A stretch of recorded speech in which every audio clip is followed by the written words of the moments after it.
Hazrat Abu Hurairah radiyallahu anhu says that when Allah's Apostle sallallahu alaihi wasallam would make an invocation for undoing or reform of anyone, he sallallahu alaihi wasallam would recite qunut supplication after performing the ruku and sometimes recite it after pronouncing Sami Allahu liman hamida.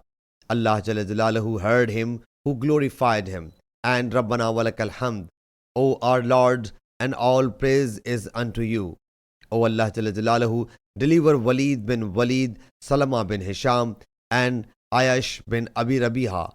O Allah Jalla Jalaluhu, seize the Mudar tribe with a severe seizing, and impose on them such famine years as you did on the people in Hazrat Joseph's times.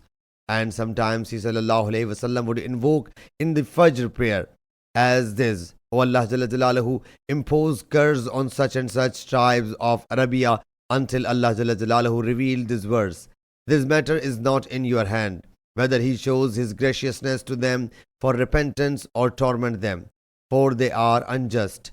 Sahih Bukhari, Hadith number 4560.